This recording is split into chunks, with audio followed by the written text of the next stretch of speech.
Hi ಎಲ್ಲರಿಗೂ ನಮಸ್ಕಾರ. Sai healthy ಕಿಚನ್ಗೆ ಸ್ವಾಗತ. ನಾನು ಒಂದು ಹೆಲ್ದಿ ಆ್ಯಂಡ್ ಟೇಸ್ಟಿ ಮಸಾಲ ಉಪ್ಪಿಟ್ಟು ಮಾಡ್ತಿದ್ದೀನಿ. ಉಪ್ಪಿಟ್ಟು ನಿಮ್ಗೆ ಇಷ್ಟ ಆದಲ್ಲಿ ಲೈಕ್ ಮಾಡಿ, ಶೇರ್ ಮಾಡಿ, ಕಮೆಂಟ್ ಮಾಡಿ ಮತ್ತು ನಮ್ಮ ಚಾನಲ್ಗೆ ಸಬ್ಸ್ಕ್ರೈಬ್ ಆಗಿ. ಕುಕ್ಕಿಂಗ್ ಆಯಿಲ್ ಬಿಸಿ ಆದಮೇಲೆ ಸಾಸಿವೆ ಮತ್ತು ಈರುಳ್ಳಿ, ಗ್ರೀನ್ ಚಿಲ್ಲಿ, ಟೊಮೊಟೊ ಮತ್ತು ತರಕಾರಿಗಳು ಹಸಿ ವಾಸನೆ ಹೋಗೋವರೆಗೂ ಚೆನ್ನಾಗಿ ಫ್ರೈ ಮಾಡ್ಕೊಳ್ಬೇಕು. ನಾವು ತರಕಾರಿ ಎಷ್ಟು ಚೆನ್ನಾಗಿ ಫ್ರೈ ಮಾಡ್ಕೊಳ್ಳುತ್ತೀವಿ ಅಷ್ಟು ಚೆನ್ನಾಗಿ ಉಪ್ಪಿಟ್ಟಾಗುತ್ತೆ.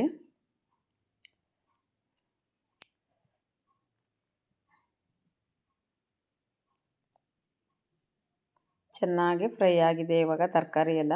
ಇವಾಗ ಅದಕ್ಕೆ 1 ಕಟ್ಟಷ್ಟು ಸಬ್ಬಸಿಗೆ ಸೊಪ್ಪು, 1 ಕಟ್ಟಷ್ಟು ಕೊತ್ತಂಬರಿ ಸೊಪ್ಪನ್ನ ಆ್ಯಡ್ ಮಾಡ್ಕೊಳ್ತಾ ಇದ್ದೀನಿ. ಈ ಥರ ಸೊಪ್ಪುಗಳು ಬಳಸೋದ್ರಿಂದ ನಮಗೆ ರೋಗ ನಿರೋಧಕ ಶಕ್ತಿ ಹೆಚ್ಚಾಗುತ್ತೆ ಮತ್ತು ಉಪ್ಪಿಟ್ಟಿನ ರುಚಿ ಹೆಚ್ಚಾಗುತ್ತೆ ಈ ಥರ ಸಬ್ಬಸಿಗೆ ಸೊಪ್ಪನ್ನ ಆ್ಯಡ್ ಮಾಡೋದ್ರಿಂದ.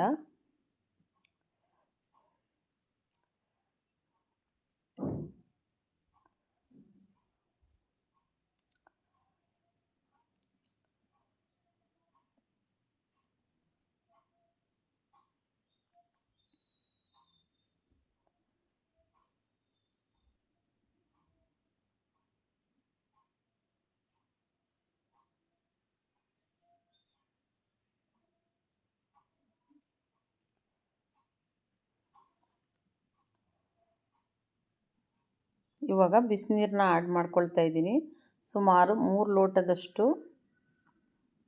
ನಾವು ಯಾವ ಕಪ್ಪಲ್ಲಿ ರವೆ ತಗೋತೀವಿ ಅದೇ ಲೋಟದಲ್ಲಿ ನಾನು 3 ಲೋಟ ನೀರನ್ನ ಆ್ಯಡ್ ಮಾಡ್ಕೊಳ್ತಾ ಇದ್ದೀನಿ.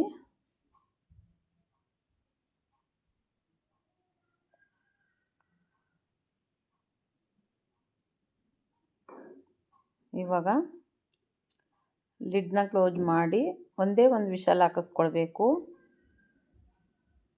ಇವಾಗ 1 ಲೋಟ ರವಾನ ಡ್ರೈ ರೋಸ್ಟ್ ಮಾಡ್ಕೊಳ್ತಾ ಇದ್ದೀನಿ.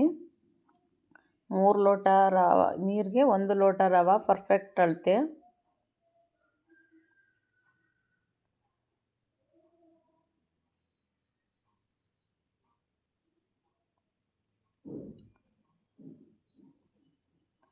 ನಿಮಗೇನಾದರೂ ಬೇಕಂದರೆ ಇನ್ನೊಂದು 1/4 ಕಪ್ಪಷ್ಟು ರವಾನ ಸೇರಿಸ್ಕೊಳ್ಬೋದು.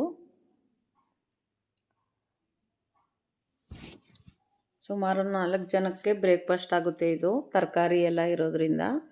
ಉಪ್ಪಿಟ್ಟು ಸಾಮಾನ್ಯವಾಗಿ ಜಾಸ್ತಿ ಯಾರೂ ತಿನ್ನಲ್ಲ. ಒಂದು ಲಿಮಿಟಾಗಿ ಬ್ರೇಕ್ಫಾಸ್ಟ್ ಬೇಕು ಅಂದರೆ 1 ಲೋಟ ಸಾಕು.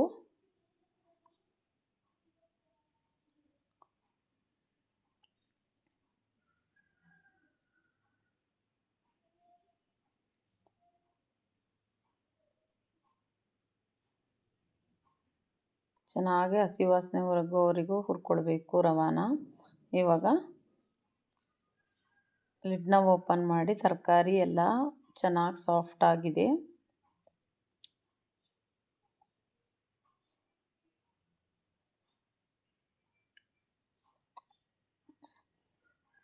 ಇವಾಗ ಮತ್ತೆ ಸ್ಟವ್ನ ಹಚ್ಕೊಂಡು 1/4 ಟೇಬಲ್ ಸ್ಪೂನಷ್ಟು ಹಳದಿ ಪೌಡರ್ ಮತ್ತು 1-2 ಚಿಟಿಕೆಯಷ್ಟು ಚಕ್ಕೆ ಪೌಡರ್.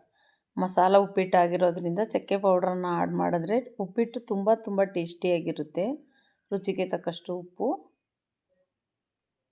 ಚಕ್ಕೆ ತುಂಬ ನಮ್ಮ ದೇಹಕ್ಕೆ ತುಂಬ ಒಳ್ಳೆಯದು.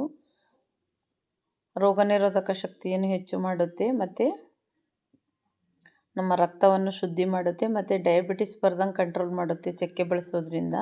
1 ಸ್ಪೂನಷ್ಟು ತುಪ್ಪ. ಅದಾದಮೇಲೆ ಈ ಹುರಿದಿರ್ತಕ್ಕಂಥ ರವಾನ ಆ್ಯಡ್ ಮಾಡ್ಕೊಳ್ತಾ ಇದ್ದೀನಿ. ಸ್ಟವ್ನ ಲೋ ಫ್ಲೇಮ್ ಮಾಡ್ಕೊಳ್ಬೇಕು.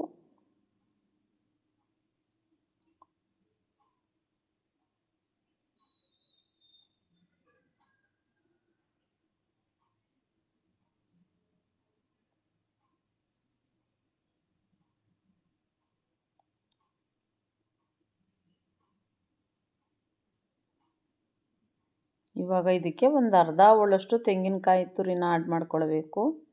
ತುಂಬ ಟೇಸ್ಟಿಯಾಗಿರುತ್ತೆ ತೆಂಗಿನಕಾಯಿ ತುರಿನ ಆ್ಯಡ್ ಮಾಡೋದ್ರಿಂದ.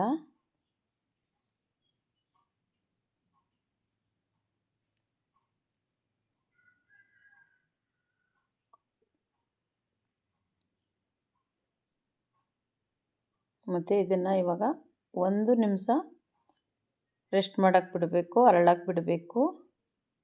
ಅದಾದಮೇಲೆ ನೋಡಿ ಕಂಪ್ಲೀಟಾಗಿ ಅರಳಿದೆ ಚೆನ್ನಾಗಿ. ಇವಾಗ ಸ್ಟವ್ನ ಆಫ್ ಮಾಡಿ ಒಂದು ಅರ್ಧ ಹೋಳಷ್ಟು ನಿಂಬೆ ರಸನ ಆ್ಯಡ್ ಮಾಡ್ಕೊಳ್ಬೇಕು. ಈ ಥರ ನಿಂಬೆ ರಸ ಆ್ಯಡ್ ಮಾಡೋದ್ರಿಂದ ಈ ಉಪ್ಪಿಟ್ಟಿನ ರುಚಿನೂ ಹೆಚ್ಚಾಗುತ್ತೆ ಮತ್ತು ನಮಗೆ ರೋಗ ನಿರೋಧಕ ಶಕ್ತಿನೂ ಹೆಚ್ಚಾಗುತ್ತೆ.